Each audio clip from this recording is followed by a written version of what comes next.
Como un rotundo fracaso, así calificó la Concertación el proceso de reconstrucción que ha impulsado el gobierno del presidente Sebastián Piñera. En un encuentro que se realizó este lunes, los líderes de los partidos del bloque opositor analizaron la recuperación post-terremoto y llamaron al Ejecutivo a transparentar las cifras. Según la Concertación, los trabajos solo alcanzan un 10% de avance, mientras que la moneda muestra un progreso cercano al 50%. Queremos conversar sobre el análisis que hizo la oposición. Establecemos contacto a esta hora con el presidente del Partido Socialista, el diputado Osvaldo Andrade. Diputado, muy buenas tardes. Gracias por este contacto con nosotros. Muy buenas tardes. Diputado, usted está en el grupo que señala que se ha avanzado poco o nada, o como dijo Ignacio Walker, presidente de la Democracia Cristiana, que es importante matizar y que reconocer avances en conectividad e infraestructura también es parte de lo que hay que hacer. Bueno, primero no sabía que habían dos grupos. Y en consecuencia yo sería parte de uno de ellos.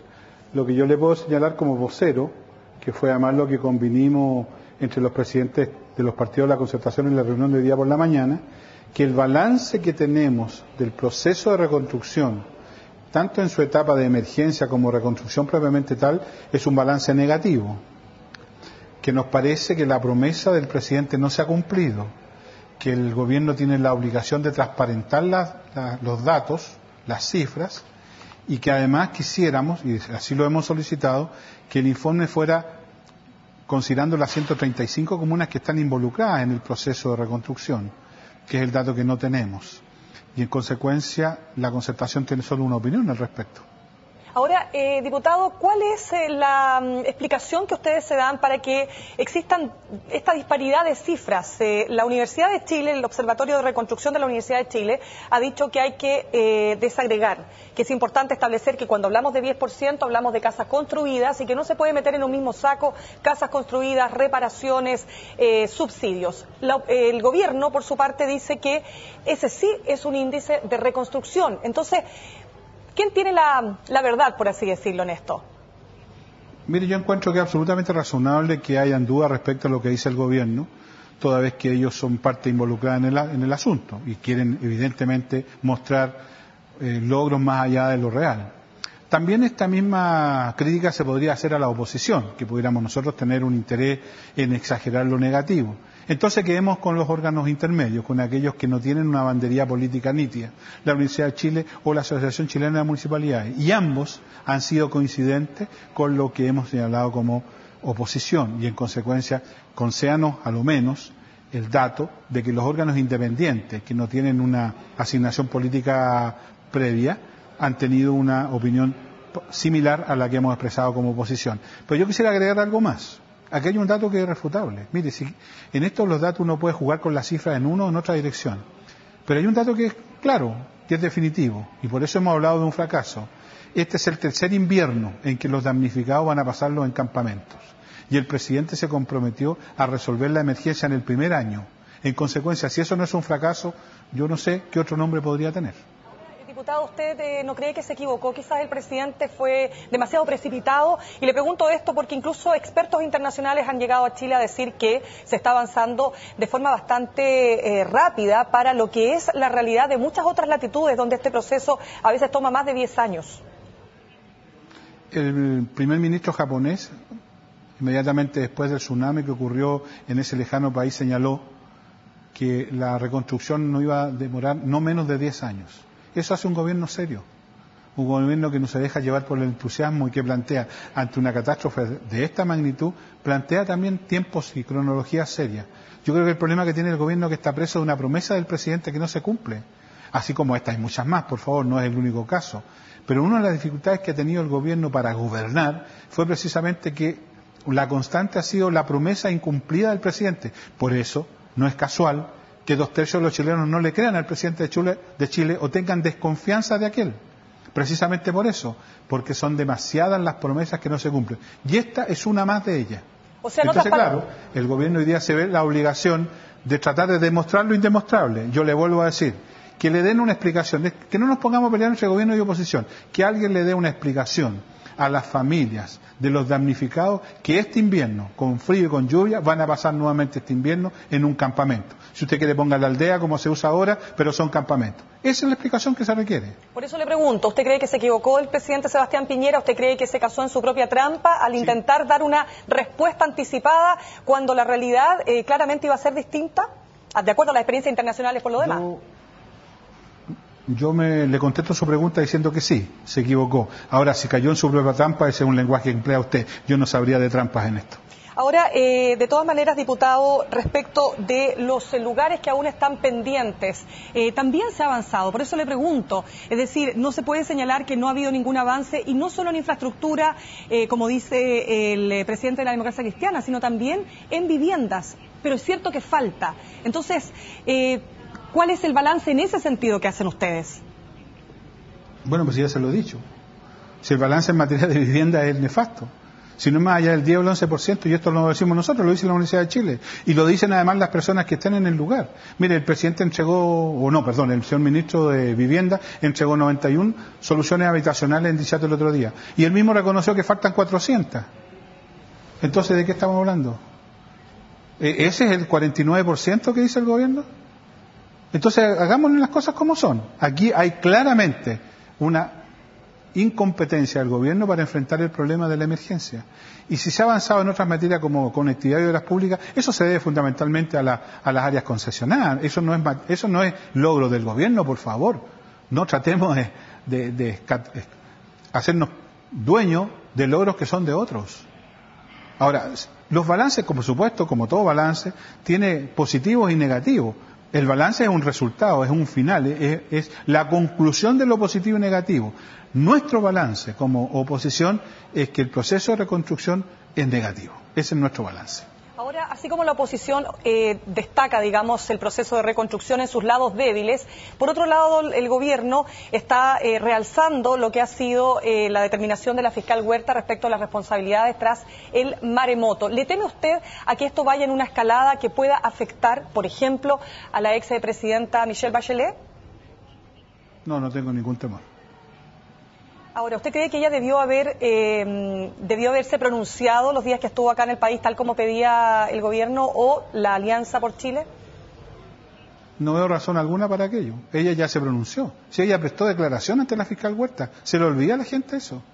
El gobierno no lo tiene en consideración. Si ella, como cualquier chileno, interpelada por la fiscal, concurrió y prestó su declaración, más de 2 horas. Ahí ella expresó su versión.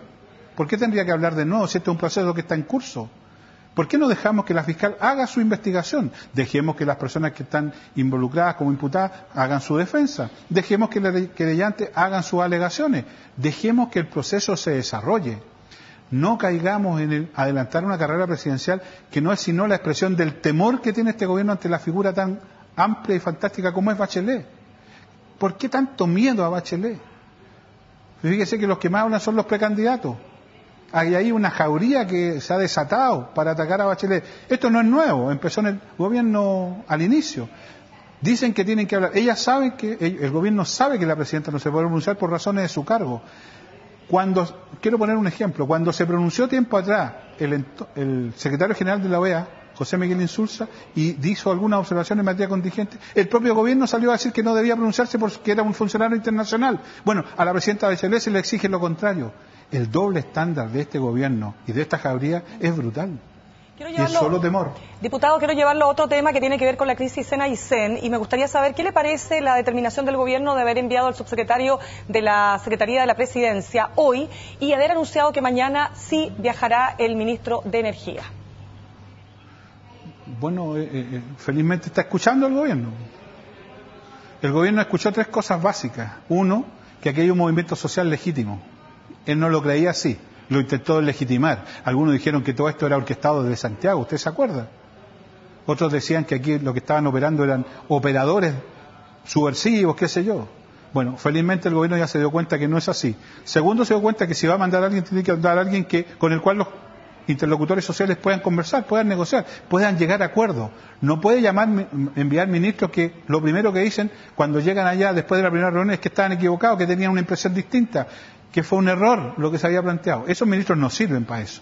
Si el ministro de Energía va con facultades para resolver el problema básico, central que los actores sociales han puesto, y es el tema de la energía y el combustible, bienvenido sea. Creo que el gobierno está actuando, entendió lo que tiene que hacer, por fin está aprendiendo. Y en tercer lugar, fue básico el nuevo comportamiento de la fuerza de Carabineros.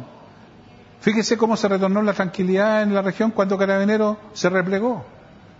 O sea, el tema básico para que volviera la tranquilidad en Aysén tenía que ver con una represión brutal que cuando se terminó, cuando se volvió atrás, se terminó el problema de convulsión. Entonces también el gobierno entendió que a los actores sociales, a la demanda social, no se le puede responder con balines, sean estos de goma o sean de acero, da lo mismo. Con balines no se resuelven los problemas. Diputado Andrade, finalmente, y es una inquietud que también ha trascendido desde el gobierno, en cuanto a que esto pueda generar otro efecto, o más bien el mismo efecto, pero en otras regiones del país. ¿Usted cree que se puede producir una escalada en ese sentido de regiones que también se sienten perjudicadas, ya sea por la zona extrema en que viven, por las dificultades que tienen?